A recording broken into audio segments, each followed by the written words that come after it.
sudah banyak berubah, sudah banyak pembaruan katanya.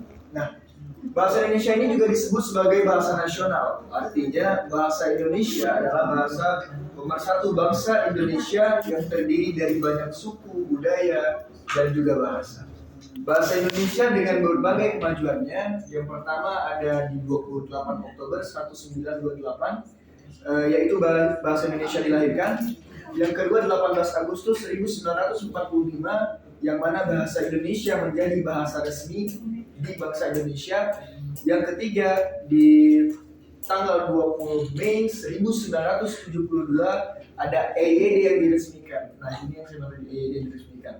Yang keempat 20 September 1987 PUEYD diterbitkan. Yang kelima 2016 PUEYD menjadi PUEBI yang seperti seperti yang kita lihat sekarang. Ya, lanjut. Nah, kedudukan bahasa Indonesia itu sendiri mencerminkan peranan penting dalam identitas nasional. Karena kita bangsa Indonesia, makanya kita harus memahami bahasa Indonesia, persatuan bangsa dan komunikasi di Indonesia, dan terbagi menjadi dua, yaitu kedudukan sebagai bahasa nasional dan bahasa negara. Di sini ada bahasa nasional dan ada bahasa negara. Nah, sebagai bahasa nasional, bahasa Indonesia itu diantaranya berfungsi mempererat hubungan antar suku di Indonesia, seperti kita ya, dari berbagai suku, dari berbagai dari berbagai daerah, tapi kita dipersatukan dengan bahasa nasional kita, yaitu bahasa Indonesia. Nah, fungsi ini tuh sebelumnya sudah ditegaskan di dalam butir ketiga Ikrar Sumpah Pemuda 1928 yang berbunyi, kami putra dan putri Indonesia menjunjung bahasa persatuan bahasa Indonesia. Ini berarti bahasa Indonesia berkedudukan sebagai bahasa nasional yang kedudukannya berada di atas bahasa-bahasa daerah. Bahasa-bahasa daerah itu tetap diperlukan, tapi sebagai kita bangsa Indonesia, bahasa nasional kita untuk mempererat suku dan budaya kita, gunakanlah bahasa Indonesia. Nah, di sini ada bahasa negara. Kedudukan bahasa Indonesia sebagai bahasa negara itu juga sangat penting ya. Makanya di sini dikukuhkan sehari setelah kemerdekaan Republik Indonesia, dikumandangkan atau seiring dengan diberlakukannya Undang-Undang Dasar 1945. Bab 15 pasal 36 dalam Undang-Undang 1945 yang menegaskan bahwa bahasa negara ialah bahasa Indonesia.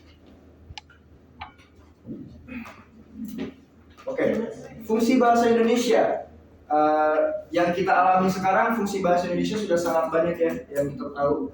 Nah, tapi di sini kita akan menjelaskan sedikit bahwasanya alat yang memungkinkan penyatuan dari berbagai suku bangsa dengan latar belakang sosial budaya dan bahasa yang berbeda-beda ke dalam satu kesatuan sebagai yang bulat. Seperti contoh ada dari Palembang, walaupun yang bahasa Palembang ya, karena kita sejujurnya tidak tahu dia dari mana. Ada bahasa Medan, kita masih bisa bahasa Medan. Ada bahasa Sunda, ada Jawa. Nah, kita di sini disatukan, bisa berkumpul. Pastikan nggak mungkin yang satu ngomong Jawa, jawabnya Sunda. Mungkin dia tahu bahasa Jawa, bahasa Sunda. Tapi kalau orang di bahasa kaku, Jawa kan nggak mungkin di bahasa Batak, dia bakal nggak tahu. Nah, jadi kita ngobrol dengan cara bahasa Indonesia. Mungkin di daerah yang sama, di daerah di sini kita berkumpul di tanah Sunda, kita semoga bisa bahasa Sunda ya. Nah, fungsi makanya kita dikumpulkanlah bisa berkomunikasi dengan bahasa Indonesia, bahasa nasional kita. Nah, selain itu sebagai bangsa negara, yaitu bahasa resmi kenegaraan, bahasa pengantar di dalam dunia pendidikan. Kita berada di Indonesia, kalau kita nggak tahu bahasa Indonesia, kita nggak tahu di mana kan. Berarti kalau misalnya kita lagi di Indonesia, berarti harus berbahasa Indonesia. Nah, juga ada alat perhubungan pada tingkat nasional untuk kepentingan perencanaan dan pelaksanaan pembangunan, serta alat pengembangan kebudayaan, ilmu pengetahuan, dan teknologi. Ya, lanjut. Sudah, silakan bertanya kawan. Tadi pertanyaan. Oke, mungkin presentasi kami hanya sampai di situ. Jika ada yang ingin ditanyakan, tidak dimengerti atau pengen interupsi atau apapun itu, silakan.